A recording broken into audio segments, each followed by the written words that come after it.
So I'm feeling called to do a twin flame reading today. I sent out a video over the last week where I talked about how I wanted to start including twin flames in my niche in terms of the content I do and providing support. And I also got some new decks this week, one of which I want to use in this reading, which is the Healing Heart deck. And I already have the Twin Flame Ascension deck, and I've also got the Rose Oracle deck here.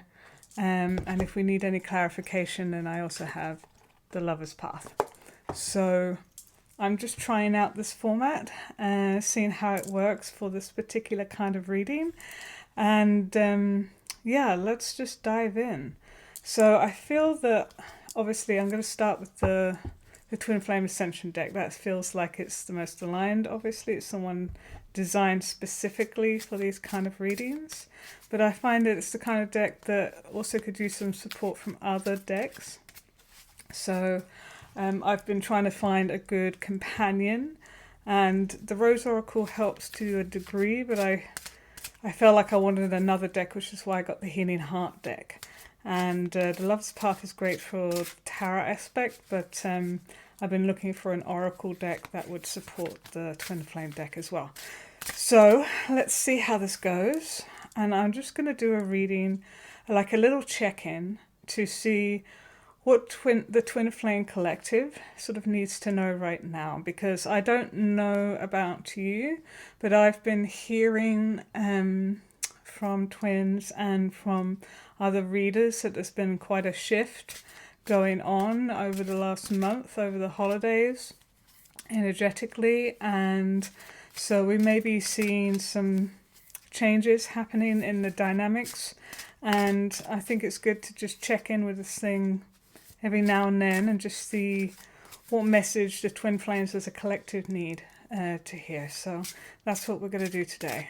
So Spirit, what does the Twin Flame Collective need to know right now? What message do you have?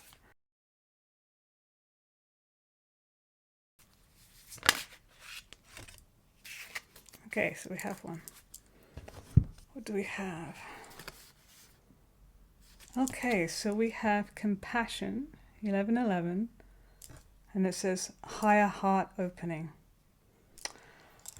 Wow. But I just want to tune into this right now. So, because these cards are based on sacred geometry, there's a lot of frequency involved in. So, and some of these cards I haven't pulled before, and this is one of them. So I just want to tune in. So, yeah, so I'm feeling like there has been a lot of shadow that's had to clear recently, and coming out the other side of it, like the storm passing, it's almost like has left twins in a higher compassionate state for one another. Like where there's been misunderstandings or misinterpretations of each other's behaviors and actions, it's like they've come to the other side, realizing why things have played out a certain way, and also seeing maybe where we've projected on one another as we've been working through our own shadow, and this process of reeling where we've been doing that, or learning how the other person works and what they've been doing perhaps in their own shadow work, has led to a place where there's greater compassion for one another.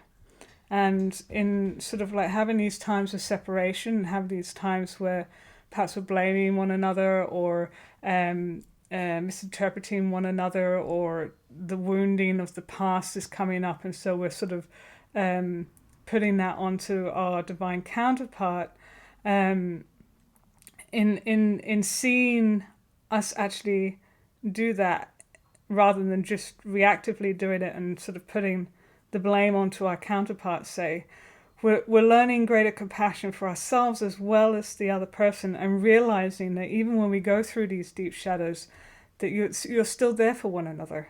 And so it's with the higher heart opening, I'm kind of feeling like this clearing is helping to release stuff in the higher heart, but in seeing the compassion for one another, that alone is also supporting the higher heart opening. So it feels like there's been like some big realizations that have needed to happen that lead to greater compassion for one another in these divine counterpart partnerships. So yeah, so that's beautiful. So I want to now go and see what additional message we have from the Healing Heart deck. So let's see. Need to split the deck on this one. Okay. Okay, so we have Curious Heart, embark on a great adventure. And I notice it's number 7. So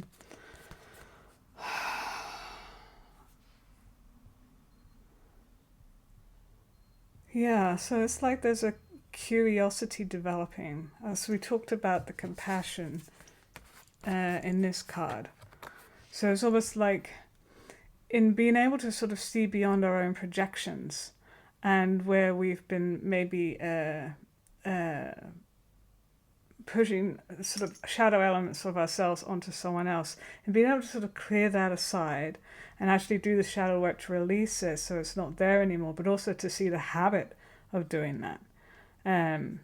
It's almost like we're starting to develop a curiosity about one another in a way that wasn't possible when there was so much attachment. And I think also a curiosity, and I'm feeling like this may be more from the divine masculines involved, of the twin flame process or of this connection, however they might define it, because not everybody understands or knows what the twin flame connection is, and I'm not going to get into that here, but it's like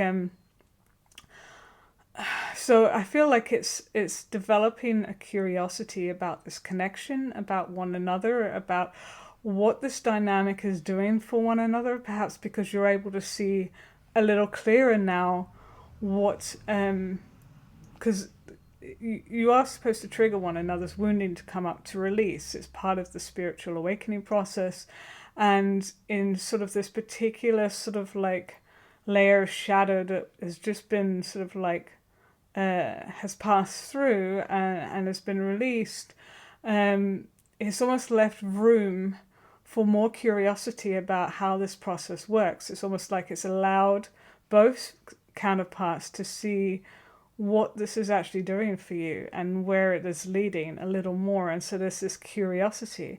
And I think also what I'm feeling like is this playful curiosity of one another in a place of detachment. So it's like you still feel that connection, you still feel that pull to one another, but it's not clouded by attachment, it's not clouded by wounding as much now because you've just gone through a release.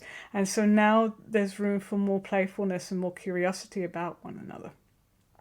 So yeah, interesting. So now,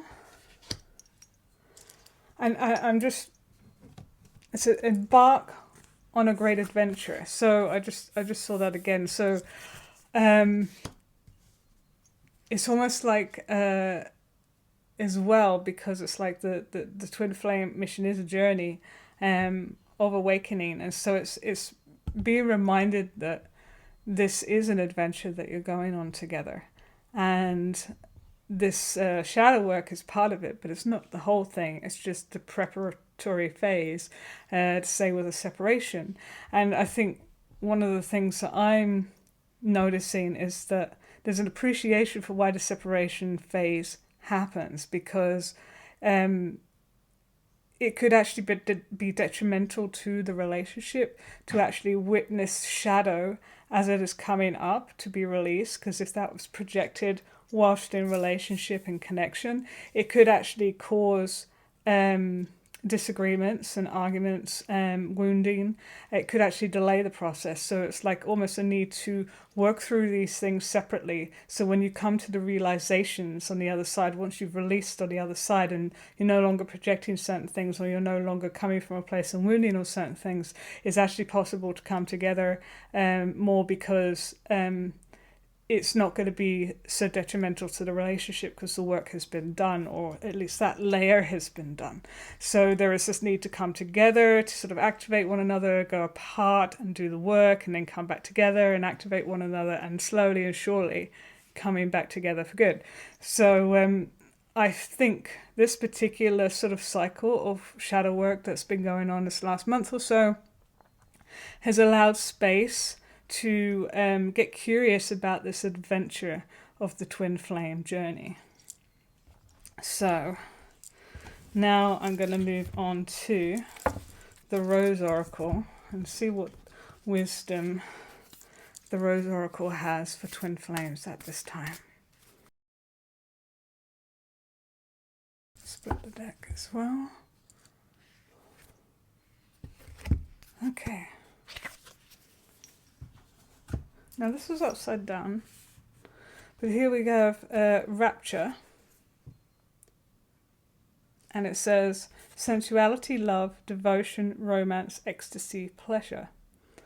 So it feels like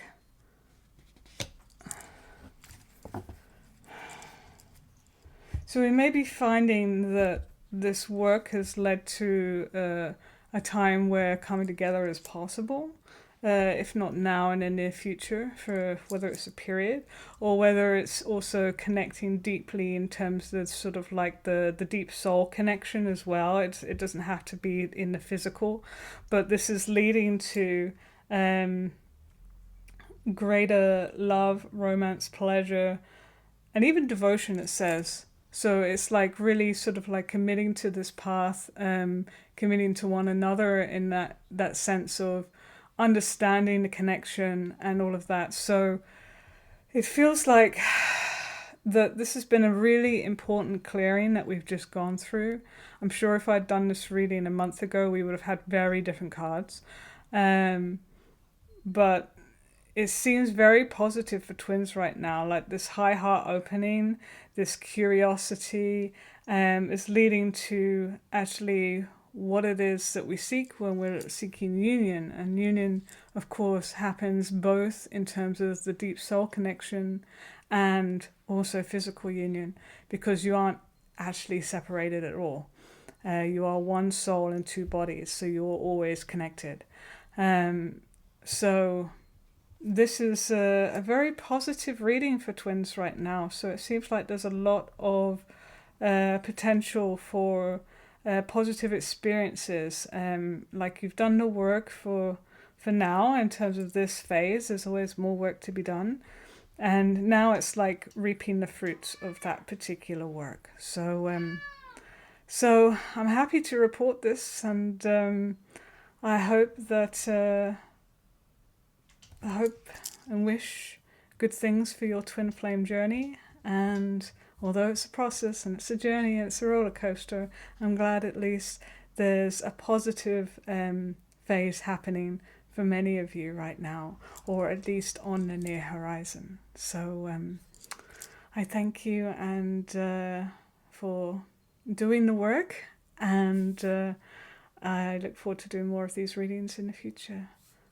Take care and keep shining. Bye.